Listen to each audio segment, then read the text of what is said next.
Wonderful, wonderful. And how are you? I'm wonderful.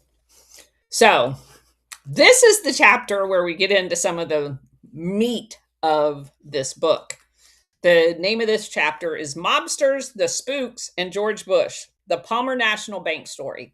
And of course, we talked about the Palmer National Bank as Stefan Helper's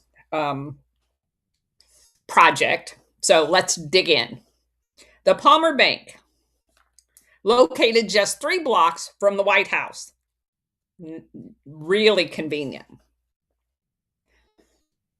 When Palmer opened its doors in 1983, the founding chairman of the board was none other than Stefan Halper, a political operative with absolutely zero banking experience. After Halper graduated from Stanford University and attended Oxford, he joined the Nixon White House in 1971 as a domestic policy advisor. He has no experience at all in domestic policy. He just happened to have been recruited from the CIA at Stanford and then groomed at Oxford as part of the Praetorian Guard and runs right into the Nixon White House.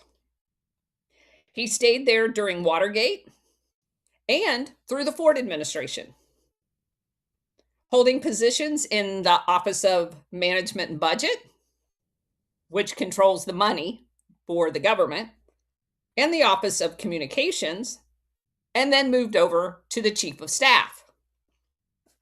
When Halper first began working at the White House, his father-in-law, anyone want to guess who that is? Because I told you it was Ray Klein, Mr. CIA himself. That is Harper's father-in-law. He literally married the CIA. Ray Klein was the head of the State Department's Intelligence Bureau. And remember, that office is the intelligence and research part of the State Department that was occupied during the Eisenhower administration by Eleanor Dulles. So it's the belly button for the CIA into the State Department. That's where Ray Klein was. He's the coordinator for the CIA and the State Department that basically runs USAID and all of the other State Department apparatuses that do overtly what the CIA did covertly. Klein is a leading member of the CIA's Old Boy Network. He had joined the CIA's predecessor, the OSS, during World War II. And where was he at? He was with Paul Helliwell over in China, setting up the opium trade. Other OSS veterans on the China front included E. Howard Hunt, who was in charge of the plumbers at the White House that ran Nixon out and shows up in the JFK and all of the other apparatus. John Singleb, who is part and parcel of this entire apparatus. John Singleb is the guy that was at the World Anti-Communist League too. Mitch Warbell. Where did we find Mitch Warbell the third? Do you remember him? I wrote an entire thread about him. He's the guy that was running basically a terrorist training camp outside of Fort Benning, where they moved the School of Americas outside of Atlanta, and was producing silencers for automatic weapons. That Mitch Warbell. And Paul Helliwell, as we just mentioned. Many of the country's fiascos that touched the CIA, including the Bay of Pigs, Watergate, Iran-Contra, have involved one or more of the China OSS veterans. No surprise to us. Klein, who was a Harvard fellow when he joined the OSS, later served as the chief of stations in Taiwan, where Chiang Kai-shek set up operation, and in Germany, which is where the Galen organization was, running the stay-behind units, and worked his way up to deputy director of intelligence before joining the State Department. And of course, we know he didn't join the State Department. He stayed in the CIA. He was just sitting in a State Department desk. He then went on to serve in conservative think tanks and posed as an expert on anti-terrorism. The guy who's responsible for the terrorism was serving as an expert on anti-terrorism. After the Democrats took over the White House in 1977, Stephen Halper went to work as a legislative aide to U.S. Senator William Roth, R-O-T-H, the earlier mentioned Republican from Delaware with ties to the future attorney of Robert Corson.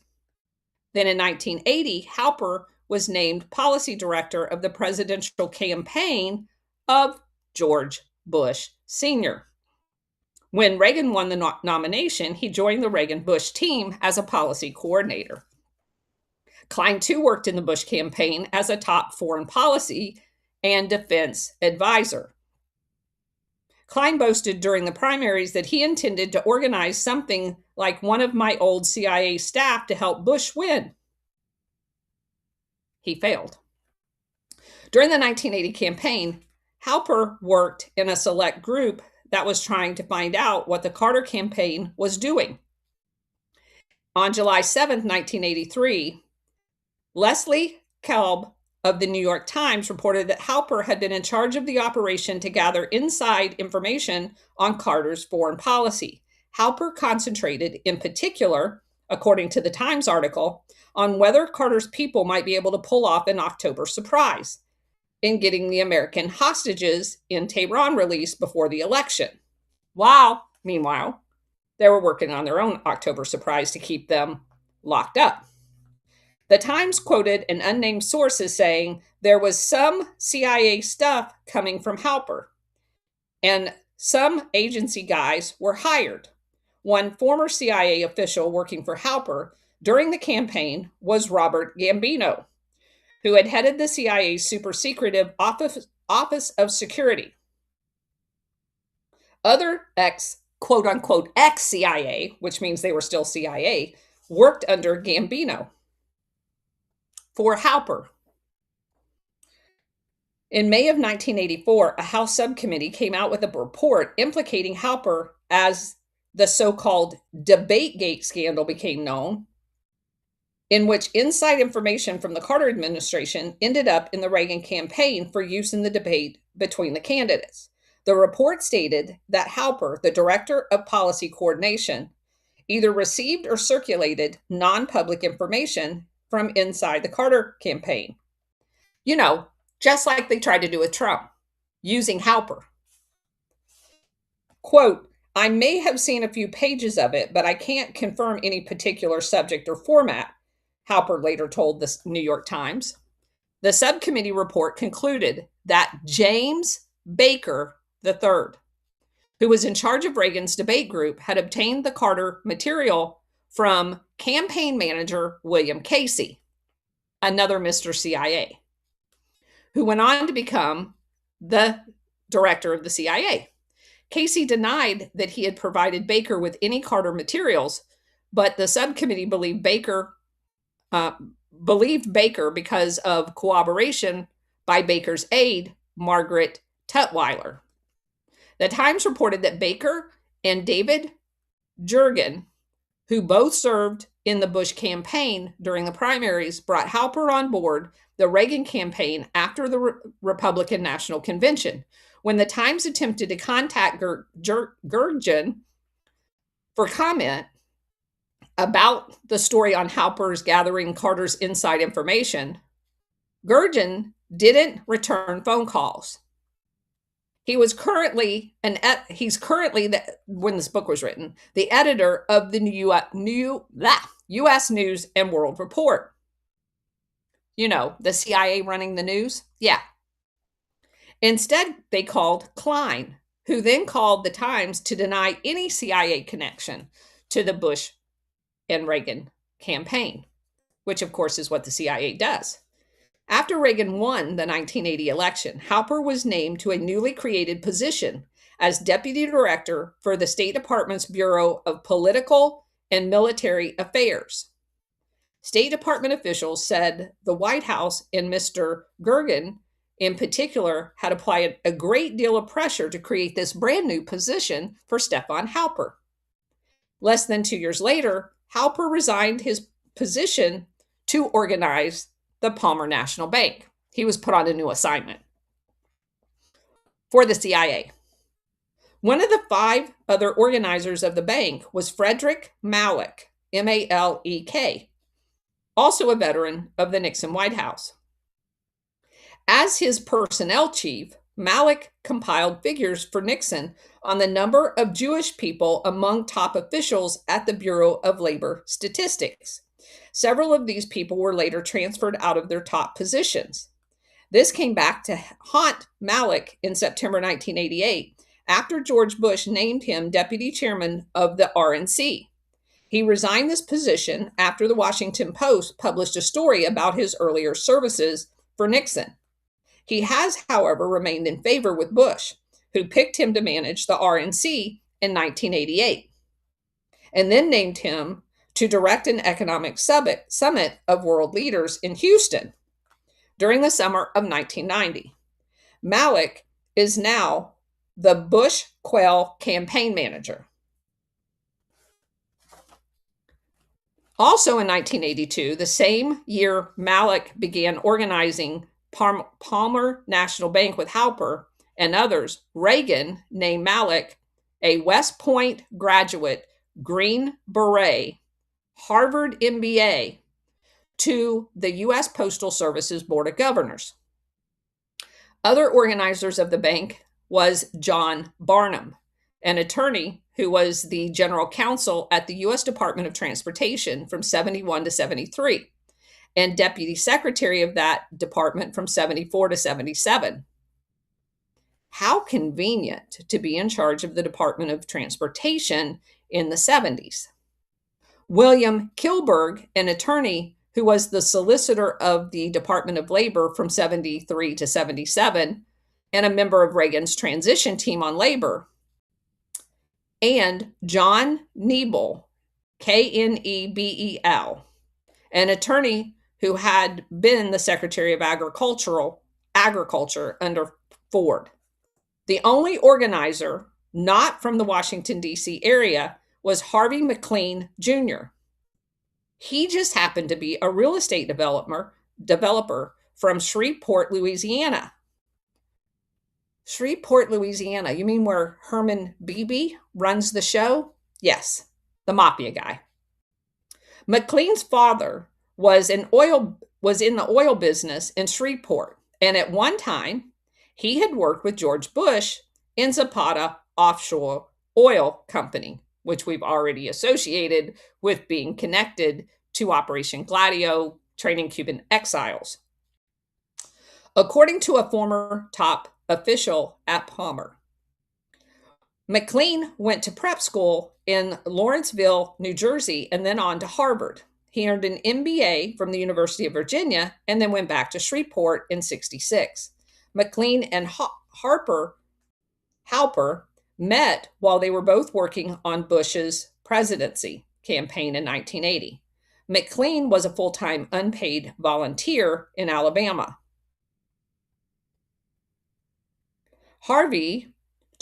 This is a quote, Harvey told me that there was a mutual friend in Houston who introduced him to George Bush. One time, Parker said he and McLean spent 2 days driving Neil Bush, the candidate's son, around Birmingham. He had just gotten out of Tulane, meaning he just graduated from college. Also working on Bush's Alabama team was Margaret Tutwiler. Tutwiler is currently James Baker's spokesperson.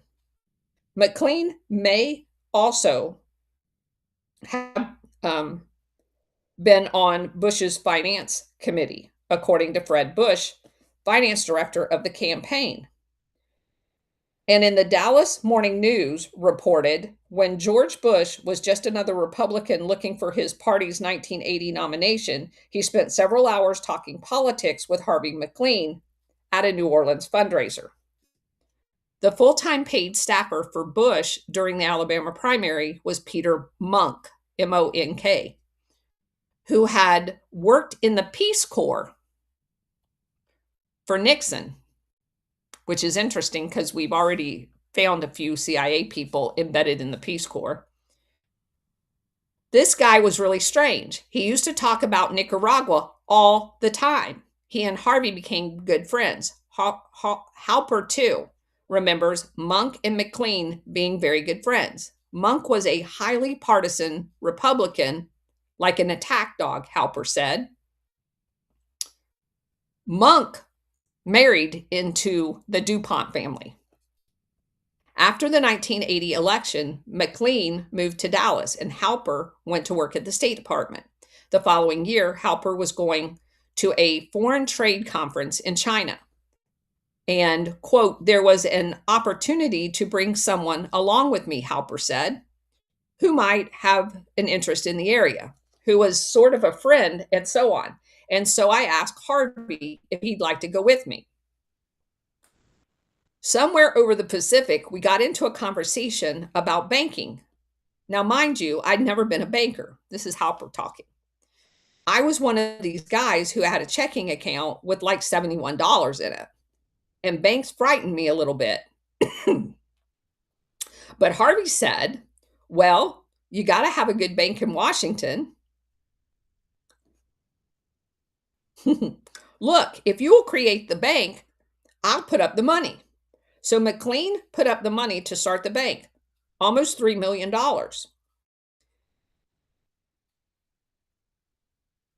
But McLean didn't pull this money out of his own pocket. It really came from McLean's good friend and financier, Mafia Herman Beebe. He arranged a loan to start the bank from Bossier Bank and Trust. So this was a mafia bank. Palmer National Bank was a mafia bank. McLean seemed an odd match for Beebe. But they were tight and close, Prosecutor Joe Cage later said. He was Beebe's boy all the way. As of the writing of this book, McLean's ex-wives numbered 3. In the early 1980s, a Dallas magazine called McLean one of the 10 most eligible bachelors in Dallas. One thing Beebe and McLean did share was a penchant for secrecy. Halper, of all people, who locked his door at the Reagan-Bush campaign office, where his own boss didn't know what he was doing half the time, said of McLean, he practiced a form of information control more carefully and secretly than anyone I met. Dale Anderson, the former Mafia King Herman Beebe's right-hand man, remembers that the Palmer loan was very unusual. We didn't have a piece of the action, he said, meaning that Beebe didn't retain ownership of the bank or profit participation or even an option to buy some of the bank. I don't know why we didn't have a piece. I don't know why McLean went to Washington either. It was curious to me why anyone would go that far to own such a small bank. There was a hidden agenda. Cage believes that Beebe had a hidden interest in Palmer Bank because he didn't do any business where he wasn't a partner or have profit participation. I heard that he did on Palmer. There had to be some connection to Herman. Or he may have told Harvey, I've got a bank I want you to buy in D.C., and we're going to use your name. McLean did use the name of his grandmother and one of his daughters, Palmer, for the bank. In a 1985 Comptroller of the Currency report on Beebe, it lists Palmer National Bank as one of 12 national banks which Beebe owned some controlling interest or influence over the bank. Beebe's loan to McLean for developments in Shreveport for homes, apartment complexes, and commercial developments made McLean one of the biggest, if not the biggest, developer in all of Shreveport. When McLean moved to Dallas, Beebe introduced him to his business partner, Don Dixon. It was instant love. The same year Palmer National Bank opened its doors in 1983, Dixon had his Vernon Savings and Loan lend several million dollars to McLean to buy Paris Savings and Loan in a small town called Paris, Texas, near the Oklahoma border. One of Dixon's attorney was quoted in the San Diego lawsuit as saying that Dixon called Paris Savings and Loan his junk bank. Paris Savings lent Dixon more than $3.5 million on an $8 million mansion Dixon was building in Rancho Santa Fe in Southern California. But Vernon came crashing down on Dixon, failing spectacularly with 96% of its loans in default before he finished the mansion. All told, McLean and his companies borrowed over $34 million from Vernon Savings. One of his companies, Iona Development, borrowed $17 million from Beebe-controlled Continental Savings, which was owned by Beebe's frontman, Carroll Kelly. In addition, McLean borrowed millions of dollars from the following savings and loan that had connections to Beebe and would later fail: Independent American Savings in Dallas, Hiawatha Savings in Kansas, First South Savings in Arkansas, Sandia Savings in New Mexico, and San Joaquino Savings in Houston. In 1989, the federal receivers for Vernon Savings, Independent Savings, and Hiawatha Savings placed McLean in involuntary bankrupt because some $28 million he owed them on default loans on Texas real estate developments. The bankruptcy also showed he owed Continental Savings $11.7 million in unpaid loans. All in all, it appears that the taxpayers had to absorb more than $40 million in bad loans taken out by Beebe's buddy McLean on savings and loan bankroll by Beebe. In addition, Paris Savings and Loan failed in 1988 and was merged with 11 other insolvent Texas savings and loan at a cost to the American taxpayers of $1.3 billion in 1980s. Meanwhile, back at Palmer National Bank, officials were making various loans to conservative Republican PACs, including a $400,000 loan to National Conservative Political Action Committee. Other Palmer borrowers were political action committees for U.S. Senator Robert Dole from Kansas and Jack Kemp from New York, who was serving as George Bush's Secretary of Housing. Weird. So they were money laundering through Palmer National Bank on quote unquote loans to political action committees financing politicians. This is how the CIA money launders money into politicians. Another customer at Palmer was a conservative fundraiser, Carl Spitz Chanel, who was brought to the bank, according to a former top officer, by Halper. But Halper said he couldn't remember whether he brought him or not. He did say that he had never met Spitz Chanel in his life. I wouldn't know him if I fell over him. A typical line from a CIA guy. In February 1985, Chanel established an account at Palmer for one of his foundations. It was called the National Endowment for the Preservation of Liberty. I love their names. This foundation used White House briefings and private meetings with Reagan to raise $10 million for the Contras when Congress had banned military aid to the rebels. Chanel was the first person to plead guilty to illegal activities in the Iran-Contra scandal. He was placed on a 2-year prohibition from using the National Endowment for the Preservation of Liberty to help Oliver North raise donations for the military weapons to the Contras. His actual conviction was based on telling donors that their contributions were tax deductible, but they weren't. So, the National Endowment for the Preservation of Liberty was selling weapons to basically the terrorists that were trying to overthrow the Nicaraguan government. That's their definition of liberty. These private donations were channeled from that foundation account at Palmer to an account in Switzerland used by Oliver North for Contra fundraising for arms deals and the Iran portion of the Iran-Contra. The money would go from this foundation account at Palmer to an account in another Washington bank controlled by Richard Miller's IBC consulting firm to a company called IC in the Cayman Islands. Because, every legitimate banking transaction goes through the Cayman Islands. And then on to Lake Resources account at Credit Suisse in Geneva. That account was controlled by two people, Oliver North and Richard Secord. In March of 1986, the Liberty Foundation transferred $725,000 from an account at Palmer to an IBC account at another Washington bank.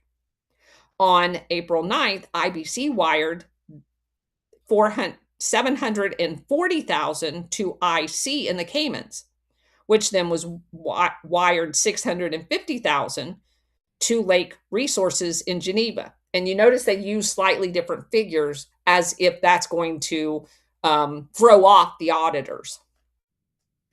This followed a note North wrote on April 3rd to remind Secord to send $650,000 to Lake Resource. On April 16th, Secord reported $650,000 received today as reported by the banker. The Washington Post also reported that IC sent $21,000 to the Gulf and Caribbean Foundation, which was headed by Midland oilman William Blakemore, who is best friends with Walter Mitchner and George Bush. One of the mysteries of the Iran-Contra scandal involved IC, which was drawn in the middle of North's chart found in his White House safe, outlining how he was funding the Contra operations. The Washington Post named some of the IC principals as residents of Georgetown on Grand Cayman, but no other information ever turned up about who they were and the company, which later changed its name to Intel Cooperation. Not like that was a CIA front or anything.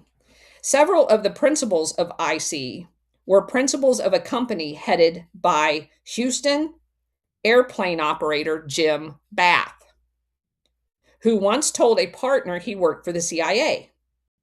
Bath was close to Jack Trotter, a Mitchner associate, as well as to the sons of George Bush and Lloyd Benson. One of Bath's partners was named as a supplier of aircraft to the Contra-connected operations. Bath is also the guy that retrofitted all the aircraft for the Saudi corrupt family when they would come to the United States. They always came to Houston, and Bath would buy aircraft and then gold plate them, spending millions of dollars to make them flying palaces. That was Jim Bath. Jim Bath also acted as a trustee for many of the rich Saudi people that came to Texas.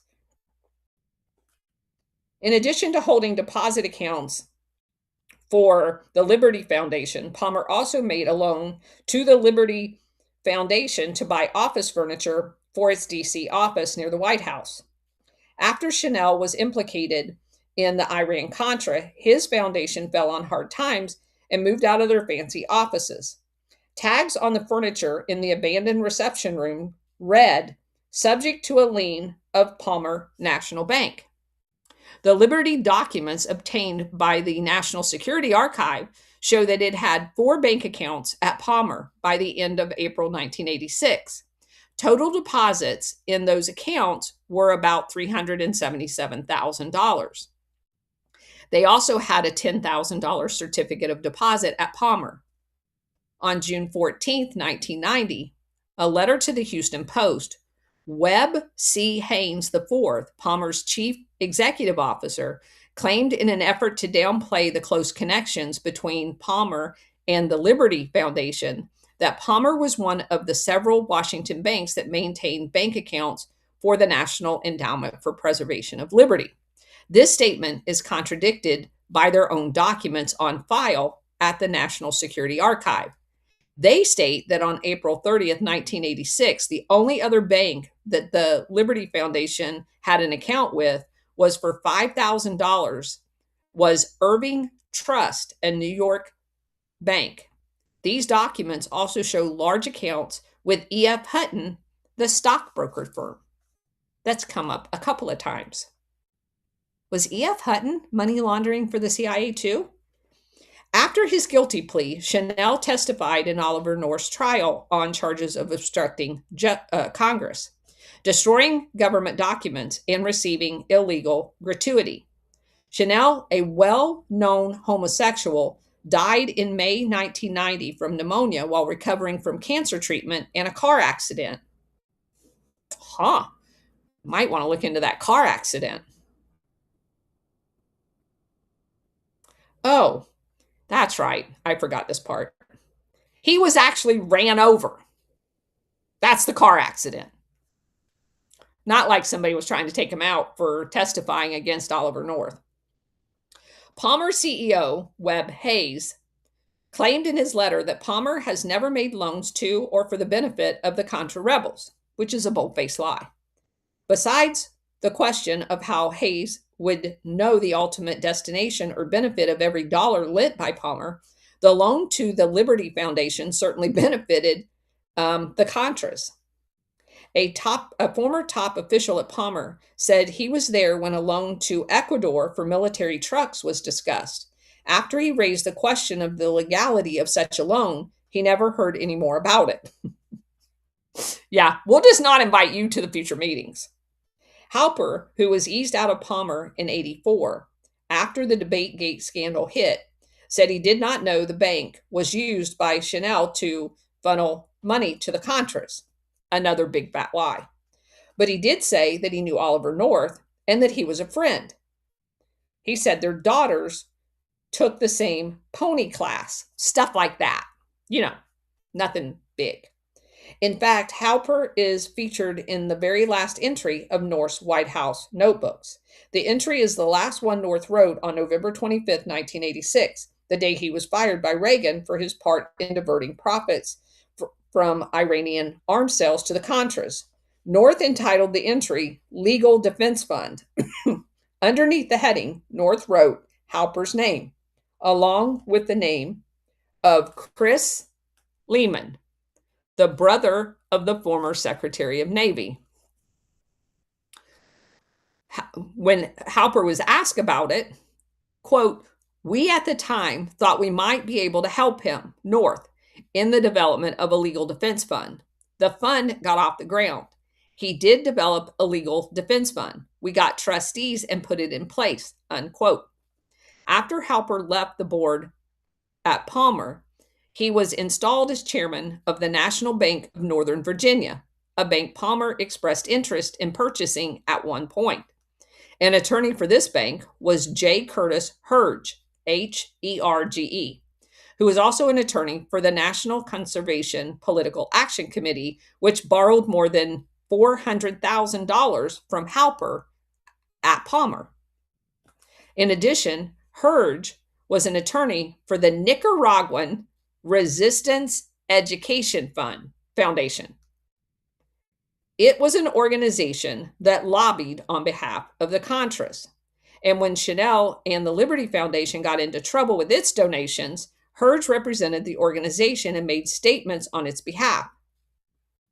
At the same time that the Liberty Foundation was sending money through Palmer to the Contras, Halper's father-in-law, Ray Klein, was advising Militech, a firm associated with retired Major General John Singleb, one of the principal leaders of private efforts for the Contras.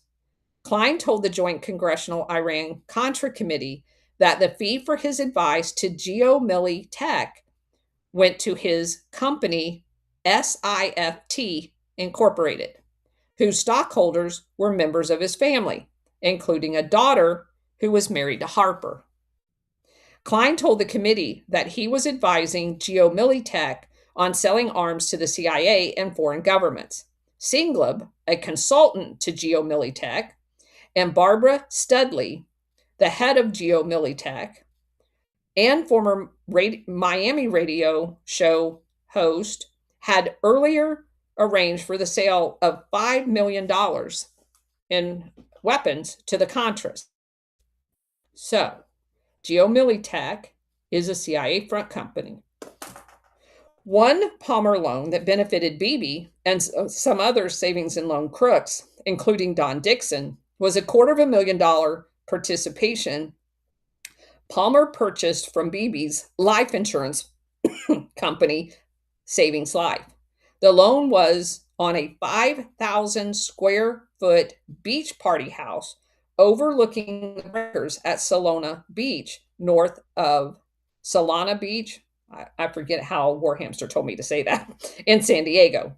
The very same one that involved in the lawsuit that named both Beebe and Charles Bazarian as defendants. So Palmer, the CIA bank, was involved in the purchase of the slutty beach house where they had crazy parties, if you're keeping up. As previously noted, Don Dixon wanted to put some distance between himself and Beebe, so Dixon had most of Bossier Bank loan on the beach house transferred to McLean Paris Savings, that tiny little savings bank in Paris, Texas. In a deposition in the lawsuit over the beach house and the loans, McLean testified that Paris had bought 71% in the Savings Life loan. An affidavit by an attorney for the beach house owner stated that Palmer National Bank bought $250,000 of a loan from Savings Life. So everybody had an interest in the slutty beach house. In his letter to the Houston Post, Palmer CEO Hayes stated, in an obvious attempt to distance his bank from Beebe, quote, in August 1983, when Palmer had recently opened and was seeking loans, Palmer purchased a $250,000 participation in a well-secured mortgage loan from Savings Life Insurance Company. The transaction was handled exclusively by Mr. Waters, the president of the Savings Life. Savings Life agreed to repurchase the participation from Palmer on demand. In October 1984, Palmer was paid in full. Of course, Savings Life was totally controlled by Beebe, and Mr. Waters referred to by Hayes is John Bennett Waters, who was also at the time the president of Beebe's AMI, which is his umbrella company that owns everything. According to the 1985 Comptroller of the Currency report on Beebe, Waters had large troubled loans at several Beebe-controlled banks. At this time, Palmer National Bank, in the spring of 1985, McLean's Palmer stock loan at Bossier Bank and Trust was sold to San Joaquin Savings and Loan in Texas. This was just months after Beebe had been convicted of defrauding the Small Business Administration on nursing home loans. When Art Leeser, the chief examiner for the Texas Savings and Loan Department, found out about the Palmer stock loan at San Joaquino, he blew up, saying, I called them up and chewed their ass out. What do you think you're doing? I asked them. They don't make those kinds of loans. They only make true blue home loans. That's what the savings and loans was for. Leeser said he couldn't find out why San Joaquino which is different from San Jacinto Savings in Houston, owned by Southmark, made the loan. But an examination of the board of directors around this time showed two familiar names, Ben Rogers and Victor Rogers. This is the Victor Rogers that is the uncle of Victor Rogers II, who was John Riddle's law partner. Again, you just saying, it's a small world. Ben and Victor are two members of the Roger clan in Beaumont, which founded Texas State Optical Chain. The Rogers immigrated from Chicago to Beaumont in the 1920s. They changed their name from Rubenstein. That's a weird change of names. Rogers? Rubenstein? Huh. When the Caesar Palace Casino in Las Vegas opened its doors in 1966, the biggest stockholder was Jay Sarno, who was identified in federal reports as a frontman for the Chicago mob. Not surprisingly, Jimmy Hoffa arranged a $10 million Teamster loan for Caesars. Convicted mob bookie Jerry Sarzowitz was brought in to run the casino, while the host was Elliot Paul Price, identified in Senate hearings as an associate of the New England mafia boss, Ray, I'm going to spell his last name, Patriarca. In the book, The Boardwalk Jungle, the author says the CIA and the IRS were convinced that Sorowitz and Price had been planted in Las Vegas to protect the hidden interest of the real owner of Caesar Palace. Evidence would show that the hidden owners included Tony Arcado and Sam Giancana of the Chicago Mafia, Ray Patriera, whatever that guy's name is, Joseph Anselmo, Jerry Angleo, and Joseph Palermo of the New England Mafia family. And then Tony Salerno, Jimmy Napoli, Vincent Allo, and Jerry Catina of the Genevieve family. They were all skimming millions out of Vegas. The largest stockholder in Caesar Palace was Sarno, with 1,400 shares. The second largest was Nathan Jacobson, with 650 shares. The third one and were four members of the Roger family from Beaumont, Texas. They own collectively 600 shares. In 1969, Lum's, the fast food chain out of Miami, bought out the controlling interest of Caesars. Lum's was headed by Clifford Perlman. He paid $48 million in cash, including $12 million in Lum's common stock, and assumed $24 million in Teamsters Union Pension Fund loans.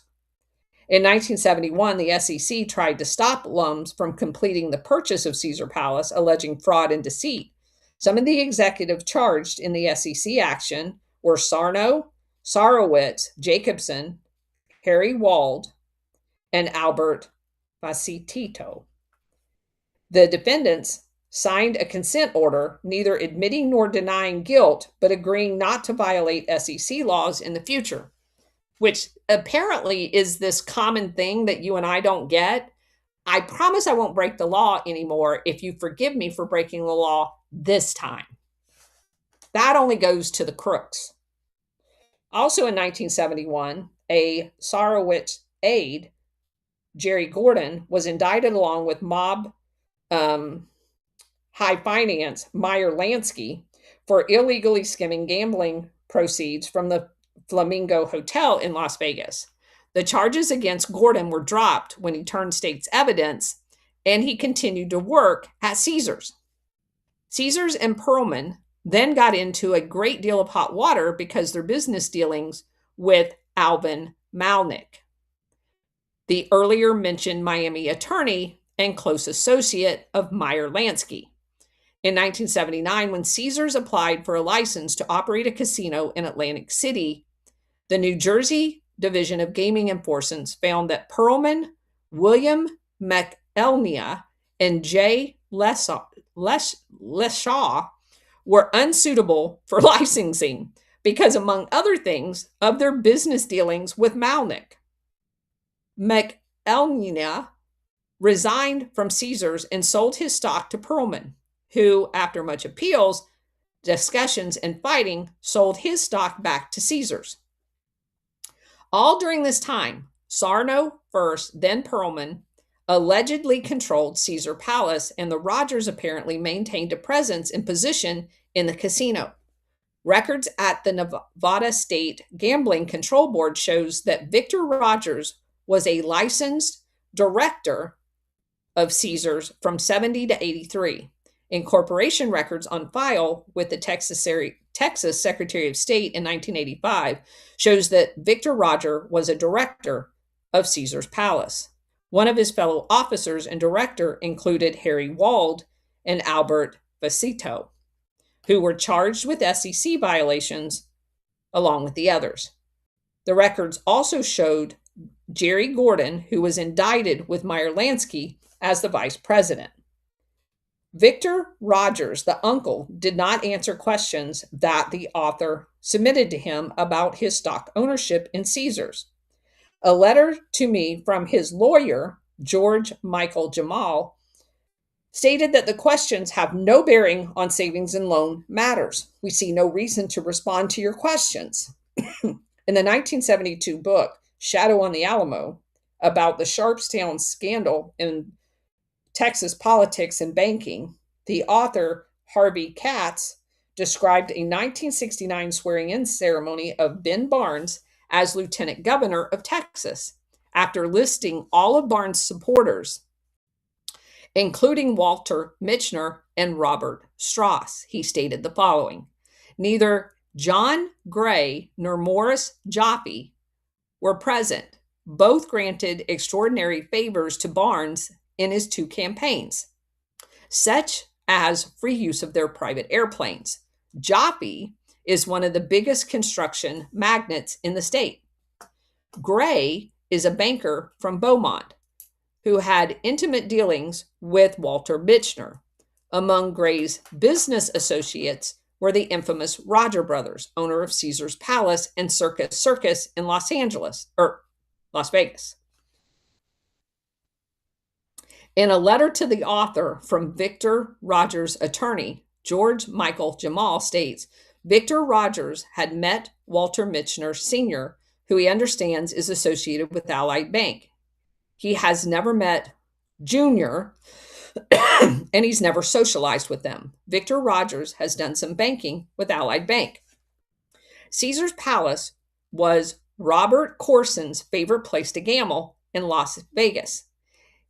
In fact, he apparently overdid it there because the casino filed a lawsuit against him for past due gambling debts and won a judgment of $92,000. Caesar was also Corson's mother's favorite place to launder cash. After Victor Rogers II, the nephew, graduated from the University of Texas and got a law degree from the University of Michigan, he moved to Houston and practiced law with Wade Kirkpatrick and John Riddle. This is the same John Riddle, the Kappa Sigma guy, who was the business partner with Corson and borrowed hundreds of millions of dollars from the savings and loans, including Vernon.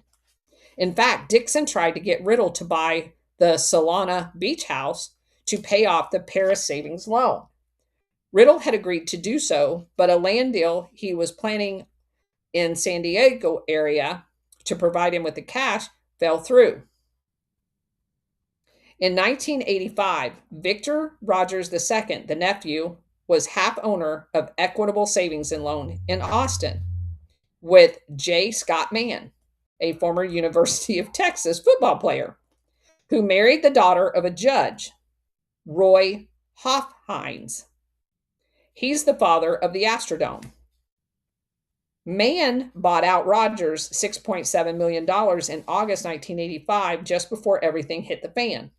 Several years later, Rogers' investment would have been worthless. Mann had participated in the 82 purchase of Jefferson Savings and Loan in McAllen. They had also bought the savings and loan from Guillermo Hernandez Cartea, one of the all time bad boys of the Western Hemisphere. Hernandez Cartea, a Cuban exile Bay of Pigs CIA guy, had purchased the savings and loan from Lloyd Benson's father. After he bought out Victor Rogers II, Mann merged Equitable Savings with a successor to Jefferson Savings to form Credit Bank Savings, which went on a lending spree to everybody. Ben Barnes, John Connolly, and former Michener employee Joe McDermott. By the end of 86, Credit Bank Savings was in deep trouble because they had laundered all of their money out the door. Mann and Barnes then went to House Speaker Jim Wright to complain about the attitude of regulators examining Credit Bank. They just stole all of their money, and they go to the DC Speaker of the House and complain about the oversight to hold them accountable. Wright wrote a strong letter to Ed Gray, the chairman of the Federal Home Loan Bank Board. This apparently slowed the regulators down a bit, but Credit Bank was eventually declared insolvent and taken over by the feds in 88. 2 years later, the FDIC filed a $76 million lawsuit against Mann and the law firm of Jones, Day, Rebus, and Pogue, alleging fraud. Going back to San Jacinto Savings in Beaumont, where Ben and Victor Rogers, the uncle, sat on the board. When Harvey McLean transferred his Palmer National Bank stock loan from Bossier Bank to San Joaquin Savings, he picked up an extra $200,000 in cash in doing so. A letter from Victor Rogers' attorney said, Victor Rogers does not know who made the loan to Harvey McLean. He had nothing to do with it. He does not know who arranged it or approved it. Neither Victor Rogers nor his brother Ben owned any stock in the savings and loan. He was not on any committee. Victor Rogers does not know Harvey McLean, nor does he have any dealings with him. They don't know Herman Beebe either. And the San Joaquin loan was made in April of 85 and was for 1 year. Shortly after it was due, the other Palmer stockholders bought McLean's stock. Some 4 months later, Barry Seals' old C-123 was shot down over Nicaragua. A newspaper in Lebanon wrote a story about American arms deals with Iran, and Oliver North got help from Stefan Halper for his legal defense fund. But McLean didn't completely abandon his business with Palmer after he sold his stock. His 1989 bankruptcy filing revealed that he had still had two accounts at Palmer and interest income from them of about $4,452 between 87 and 88. So that's the end of that chapter. That's a lot. That's a lot. So little digging into geomilitech is definitely called for, because there's no way that's not a CIA front. And the Liberty Foundation, definitely a CIA front. And as you see, when one CIA front goes away, they just pop up another one, another foundation. And all of this activity that was just described is all CIA's involvement with mafia in the savings and loan. Money laundering through casinos in Las Vegas, buying whatever you want to call that house out in San Diego that was used for sex parties and all that other crap. All of this. And it all ties to the savings and loan failures and funding the Iran-Contra. Megan, go ahead. Thank you for another stellar X Space, Colonel. And I just got to say, dear Penthouse, I'm an ex CIA person, and you will not believe what happened to me. Hey, don't say that. What's not even funny about that is the guy that I mentioned at the beginning of this chapter, Mitch Warbill. If you look him up, they killed him. So he was obviously 100% CIA, and he's doing all this nefarious things. He gets invited out to a party with the Hugh Hefner, all of the porno magazines. They have a party out there, and he gets killed there. So probably not even a good joke. Yeah. These people are crazy. And the stories that we have learned in researching all of this, it literally makes the hair on the back of your neck stand up. Because it doesn't matter how much you help them out. When you become not useful to them anymore, they have no problem taking you out. All right. Glad to see Stellar in the space. Stellar. Yeah, I tried to give SR back the co-host, but I don't know what happened to him. Oh, there he is. Okay. Illini? Hey, Colonel, I mean, what another. There's a lot of stuff going through this chapter. And just what's a whole bunch more terrific link analysis. I think the thing that's relevant today is still kind of relevant. It would have been really relevant, 6 or 7 years ago. Was the whole Stefan Halper thing? Yes. Which I remember vaguely from 8 years ago that one of the people who was involved with accusing Trump of being a Russian agent was also involved with stealing Jimmy Carter's debate notes back in 1980, and he was associated with the CIA, and I think that was Stefan Halper. Yes. The one thing that never got disclosed anywhere on CNN whatsoever is David Gergen is showing up, 3 times a week as supposedly some Republican-friendly Republican strategist to comment on Donald Trump. And, he shows up, with the Harvard Kennedy School in the background and everything, and keeps talking about how horrible Trump is.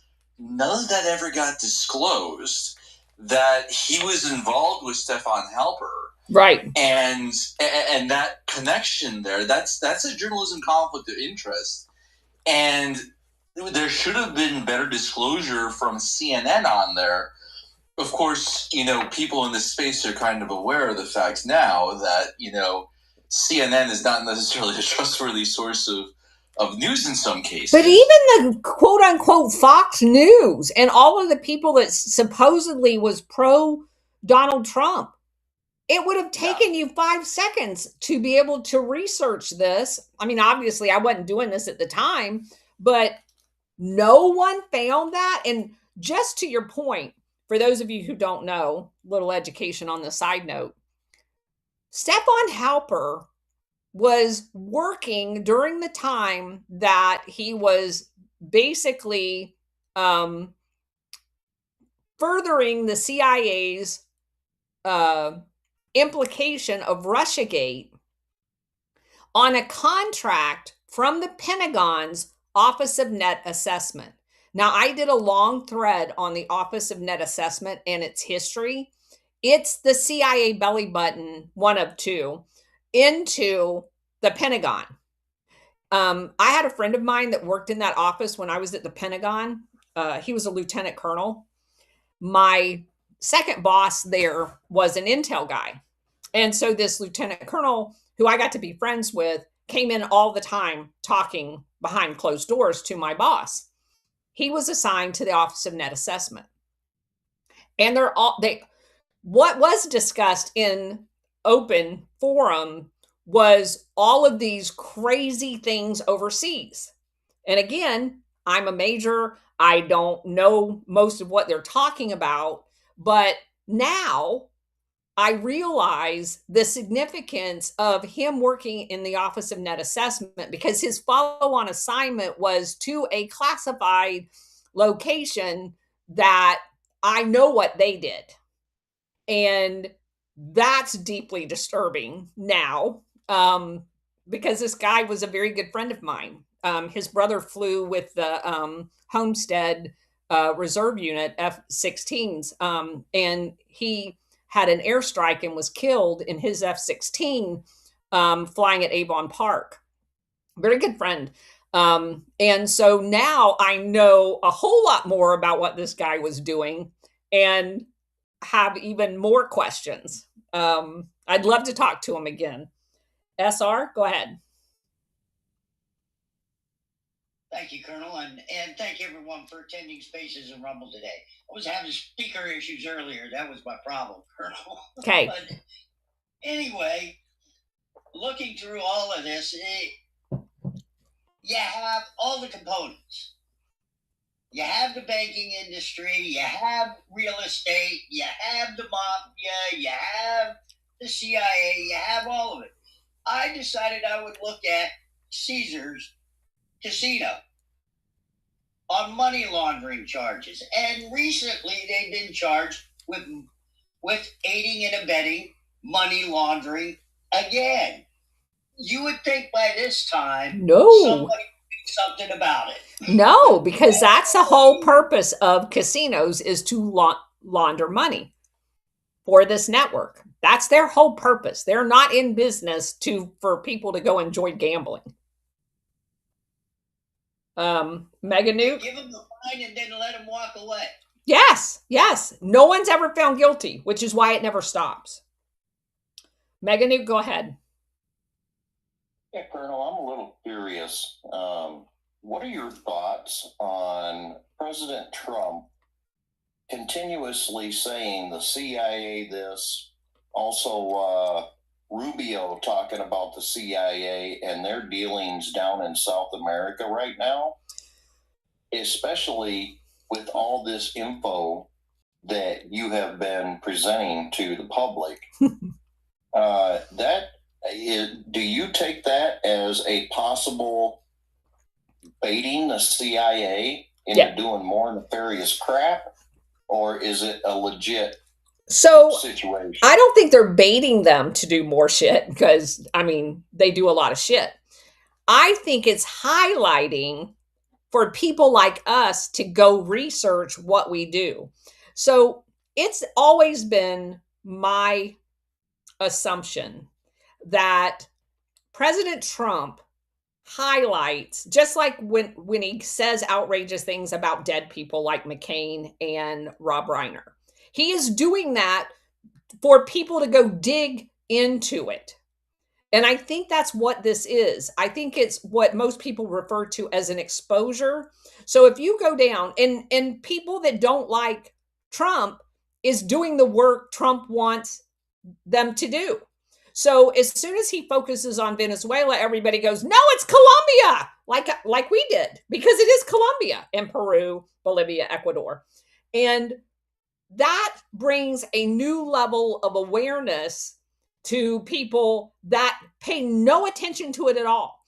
So he has an uncanny ability to get information into this information war in a way of kind of, it's like, look over here. No, it's really over here. Well, then why didn't you report that for the last 10 years or 20 years or 30 years that it's been going on? So that's what I see it as, which is why when I put my information out there, some people go, well, you're anti-Trump. No, I'm not. I'm pro-truth.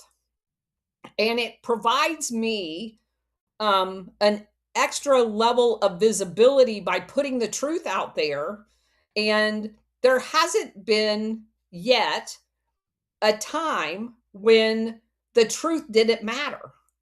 I mean, it does matter.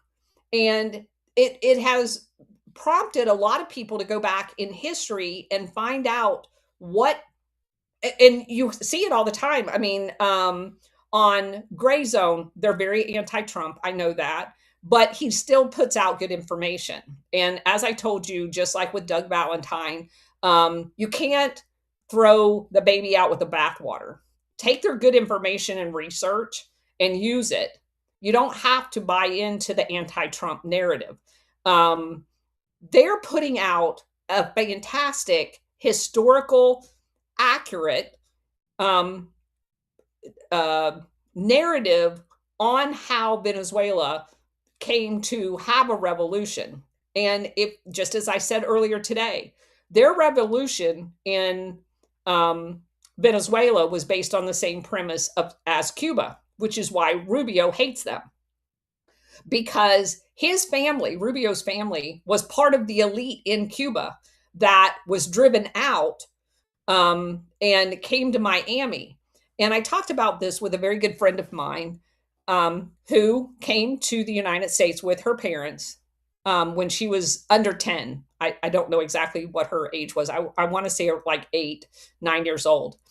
And I asked her point blank, is this research that I've been doing about what Cuba was all about, that it was a totally corrupt country, that the US, the mafia, the CIA was everywhere, and they were, through the decades that they were there, to include William Pauly, had bought up all of the resources of Cuba and had basically created a caste system there where the political elite that supported Batista in his corrupt government. And then you had the peasants. And her family was part of the elite family that came to Miami. And she said, absolutely, that is true.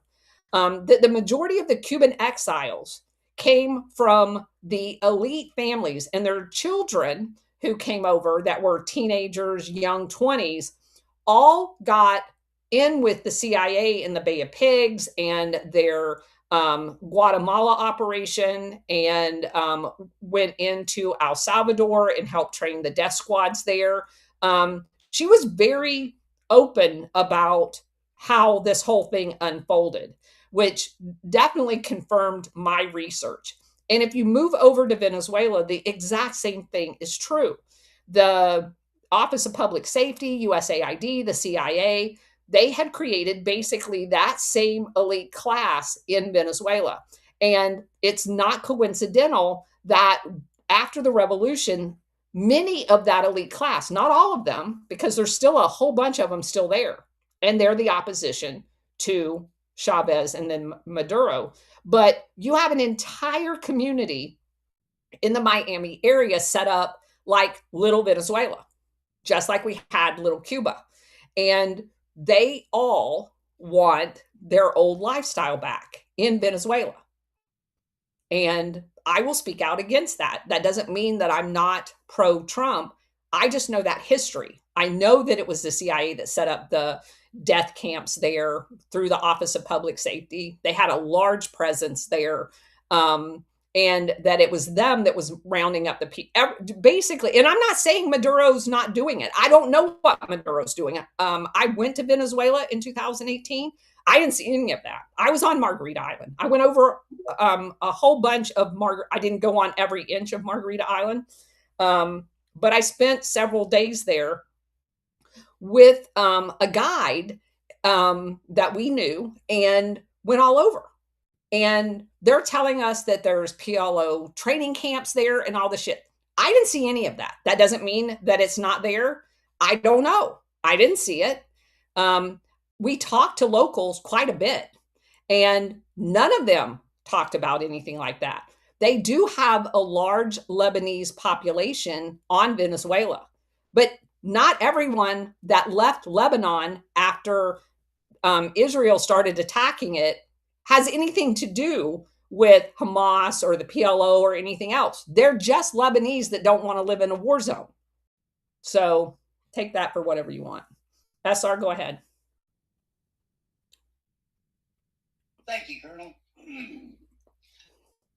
I did take a look at IC Intel Cooperation, and that company was set up, incorporated, was set up for one purpose and one purpose only.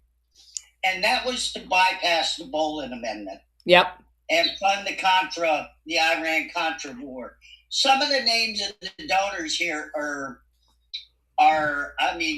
hefty donors like Ellen Garwood, Barbara Newington. These are people that donated millions. It just blows my mind what this company was actually set up for. And once it was done, once it was exposed, it no longer exists. It's gone. Right. But I'm sure it's gone somewhere else under a different name. And a lot of the donations to these entities are covert funded. It's not like the people are digging out of their own personal. It's kind of like Soros, when you find out that he was raking in millions, if not billions of dollars from USAID. These foundations that they set up and the private donors are not necessarily donating their own private money. There are ways to get them this laundered money through real estate transactions that they then donate and in their name.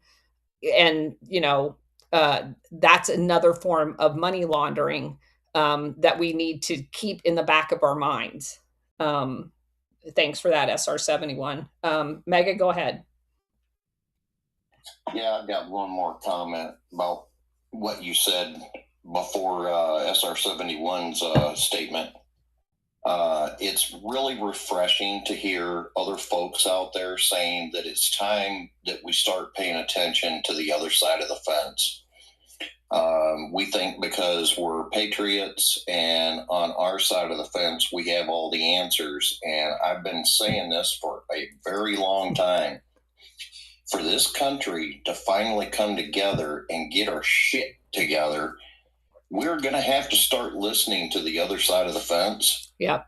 They have some good ideas, and I don't put me in a puddle with them, but I'm just saying there's some smart people on the other side of that fence that are doing the work that you're talking about and that you're continuing to do. So right. I caution everybody of just because it's a libertarian or a Democrat to pass them off as, your information is useless. You got to get out of that mindset, especially in this day and age. Yeah. You can't discount the facts as long as you can research and kind of compare notes of other sources of information. There's a lot of information out there, and I just kind of ignore and when we did one of Doug Valentine's books when we were talking about the Phoenix program, you just have to kind of ignore the judgment part of the books and stick to the facts part of the book, because he traveled all over Vietnam, Laos, Cambodia. He spent a lot of time there. And we discovered that there's a lot of CIA people who committed a lot of atrocities in other countries that decided to stay there, not in the country where the atrocities were, but a lot of them are in Thailand, because Thailand was a major hub of these operations that were conducted in Laos and Vietnam.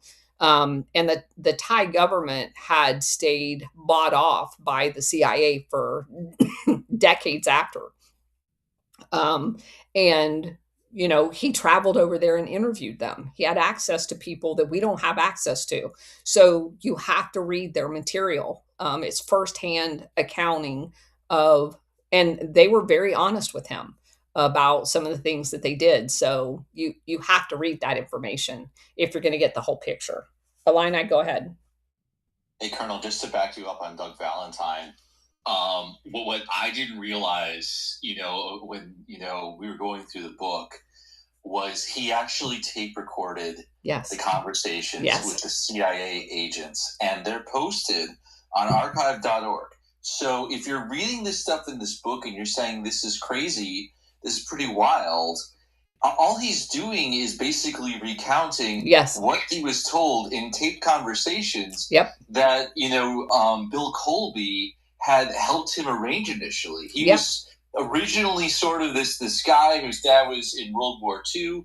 He had written a book on World War II. Colby thought that, he was a terrific guy to kind of, talk about the CIA. And he basically got all these unfiltered conversations with these agents who were in Vietnam. And the most surprising part of all this is Doug Valentine FOIA'd himself. And there's a 1986 HR document inside of the CIA where there's this, personnel officer warning everyone Yes. that Doug Valentine has accumulated an alarming amount of information on the Central Intelligence Agency. These aren't Doug Valentine's documents. These aren't Doug Valentine's words. This was generated by former agents and the agency itself. Yes.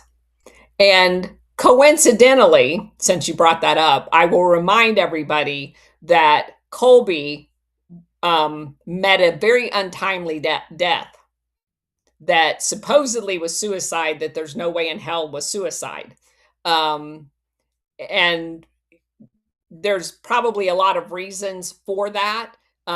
This may in fact be one of them, because Doug Valentine was given unprecedented access to CIA and wrote some very interesting stories. And as Illini points out, many of them, a lot of them are posted for people to go back and listen to.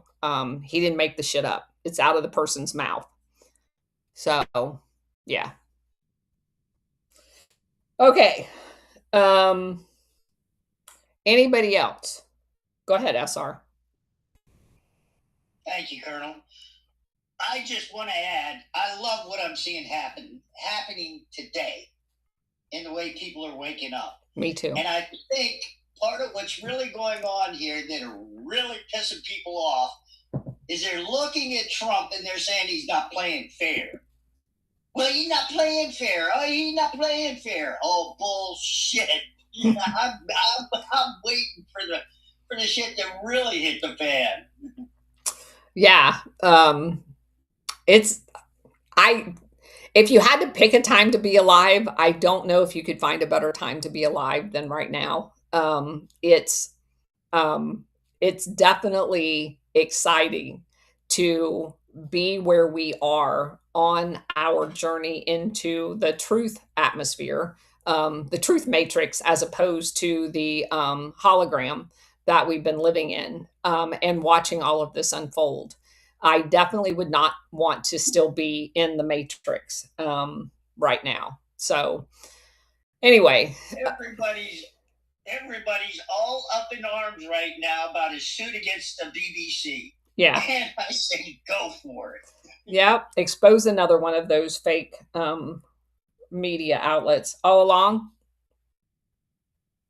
Yeah, Colonel, on the subject of Colby, he's, enigmatic and a curious guy for a lot of different reasons. But what I'm reminded of in the Prados book on Colby, he was, ambassador to Italy, I believe it was right after our good friend Claire Booth Luce and aka Mrs. Paint Chips. And Prados writes that Colby was suspicious that, sort of one faction of the CIA connected to Claire Booth Luce and Angleton were kind of going around his back. And when he was in Italy, and I believe it was in 1956, after he succeeded Claire Booth Luce.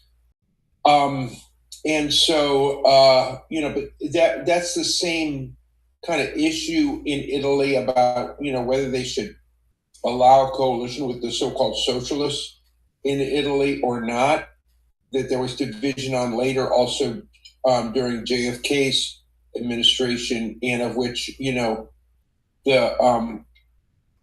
Mondial, Montreal-based Mondial thing through the P2 Lodge was influential also in Italy.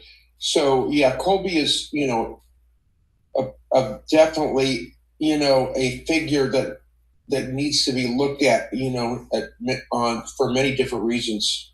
Yeah. So, for those of you who've joined us and haven't been here from the beginning, Colby was the guy after World War II that went into the Scandinavian countries and set up all of their stay behind units. That's where we first came across William Colby when we were reading Paul Williams' book. So he was also in Italy when they were kicking off Operation Gladio. And very interesting. He did have some words with James Angleton, who goes on to run both the Vatican and the Israeli desk at the CIA. Angleton did. So, yeah. And you mentioned the P2 Lodge. All of that stuff was happening in Italy at that time. So he's definitely a big figure in our research for Operation Gladio. But anyway, let's see. We've got one more, and then I do have to run tonight's family dinner night. So we're going to call it HKA Cup. Did you want to come up and say something? Can you hear me now? Yeah, I can hear you. Yeah, I've gotten to know a bunch of these players personally over the years because I practice acupuncture, and a lot of them have been patients or patients of my students. They're normal people who have a view of the world that they run it, and the devil will take the hindmost. So they're feeling very privileged about how they came into life, and they should control the societies, and people better get out of their way, or else they're not going to be around very long. It's an amazing system. Yes, it is. I've had the families of 4 U.S. presidents as patients, and are patients of my students. And Donald Trump's the only one who's really an honest person. I mean, he's a lot of fun. He's not a bad guy at all. He's very genuine when he talks, and I think people don't understand the operation that is currently going on as far as exposure. And when he highlights something, he highlights it for a reason. And there's a lot of people that don't see what's happening until it's too late for them to get out of the way. Yeah, if you look at his family, his children are healthy, pretty much healthy. They're not wacko, drug addicted, Yes. self-destructive people like Rob Reiner's kid. Yeah. It's not just Rob Reiner. If you look at some of these presidential families, some of the children are very disturbed. And I know one of them, his daughter was badly addicted to drugs, and it was a torture for him. And he was one of the people who helped facilitate the drugs coming into the country. I mean, one of the main ones. And it was very difficult for him, but he still couldn't betray his family's business. Yeah. The family's business is running drugs. You can't just step out and say, no, Dad, we shouldn't be doing this. Yeah. It's a very tough thing. And I don't mean to sound like I'm sympathetic to them, but it's a hell of a drama. When your family is the business of selling drugs or prostitutes or whatever it is you need to maintain power, and then your own children suffer from that, and you watch them be tortured because they get caught up in that, it's a hell of a thing. It's quite the Greek drama. Yes, it is. I don't really understand it. Yeah. And it's not to be excused. Believe me, I don't mean to excuse Yes, it. no, I know what you're saying. And yeah, it needs to end, though. It really needs to end. Now, you get the royal family in England. That's a criminal conspiracy going way back. And all the lords and all that royalty, you had 1% of the population suppressing 99% of the British people. But they're really selling them down the river. But I would argue that our country has operated under that same principle without the titles. And that's the point I was about to make. Yeah. And the French aristocracy was absolutely horrible to the French people. Yeah. And brought on a vicious revolution. They were so pissed off because they'd been treated so wrong for so long. Yep. And in this country, we started off better, though. We really had a better start. And it's only really in the last 100 years that we've really gone the way of criminal conspiracies taking over the free will of the people. Yeah. And we're having our own little revolution right now, and I hope we succeed. Me too. It's a hell of a thing. Yep. I agree. I want to say one final thing about Jim Wright. One of the things I do is look for shipwrecks. I've been very involved in this for many years. And Jim Wright personally passed the Shipwreck Act that gave all the states the right to own anything that's found within the coastal waters. And he did that so that his friends could benefit from it. Now in Texas, they found a big series of wrecks off San Pedro Island. And all that treasure that was found went into the hands of the Texas royalty. You know, it didn't go into museums. It didn't go into some of the public interest. The gold and silver they found wound up in private hands associated with political entities. And that's the way it's been played. There's so many shipwrecks. For example, in Florida, there's a $4 billion wreck off of near Jacksonville. It would be pretty easy to find and dig up. They're not allowing it to happen, and it could be a boon to, well, it's more than $4 billion because it was gold, so probably $8 billion now. It's not going to. The archaeological department is keeping it under their thumb, and the public interest is not being served by and large. And when it comes to medicine, that's a whole other kettle of wax. The corruption in medicine is so stultifying when it comes to cancer care and so many other things. I'm very happy Bobby Kennedy's doing what he's doing, but he's got a big battle to fight. Yes, he does. All right, guys, we're going to call it a day. And thank you for coming up and adding that. Alpha Warrior is not going to have a Gladio night. He is going to cover President Trump's speech tonight. So that's been canceled. I did want to share with you briefly that I was invited onto a Zoom call last night with a man from Australia by the name of Peter Osborne. And what an amazing opportunity that was. He basically, it was so funny, covered in an hour all of our research. He even had Gold Warriors as part of his presentation, and it was so refreshing. He's like a physicist. He walked through the Promise software. He basically views himself as carrying on Danny Casallero's project. He had some of his handwritten notes. He has a tremendous access to stuff that we do not, but the entire time that he was doing his presentation, I was patting all of us collectively on our backs because we did it all on our own.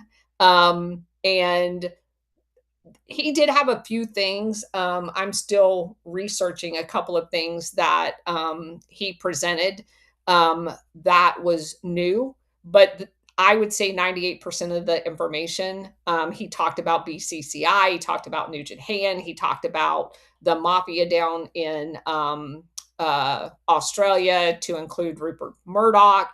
And again, this is all stuff over the last 3 years that we've presented.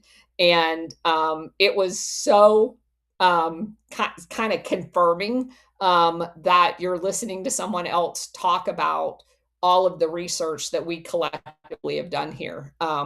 So he spent the better part of a couple of decades doing this. And he's a professor down there. And we've got our little ragtag group here. And so again, it was an amazing opportunity. to listen to him. He talked about the role of Citibank in the money laundering with the CIA. So after he got done with his presentation, I know one of the guys behind the scenes that they do this every week. I've been on a couple of them. And he asked me, because I made a couple of notes. You guys remember me talking about A.B. Krumgard, the guy that was actually CIA pretending to be a banker. I did a whole long article on him. He talked about him. And so, again, it was awesome. And so I just kind of reiterated, because some of the things, because he's been in it for so long, the audience that was listening may have not gotten some of the details of how significant what he was saying was. So I kind of just went behind him and added some of the details. He even brought up Robert Sensei. And I was like, I know him too. So it was very interesting, to say the least. So I just wanted to share that with you guys. Tomorrow, I don't know. I have not heard from War Hamster, so I don't know whether the noon podcast is on. I will let you know as soon as I hear from him. I will be doing a podcast at 2:00. I will send you guys the details on that. And then we will be back at 4:00 for our normal show. So tomorrow is going to be a crazy day. But I'm going to jump off here, run to dinner. You guys have a nice evening. And I will see you a couple of times at least tomorrow. So enjoy the evening, everyone. Alpha Warrior tonight, ma'am? No Alpha Warrior tonight. Okay, just double checking. Yeah, and I would encourage everybody to go watch his at 9:00. He's going to cover Trump's speech. I have no idea what he's going to say, but if you guys have the time, because I know all of you guys usually show up for our 9:30 show. He's going to start a show at 9. I am not going to be part of it though. So you guys have a nice day, nice evening, and I will see you tomorrow. Take care. Bon appetit, Colonel Towner and everyone. We love you. Thank you so much. Thank you, Stellar.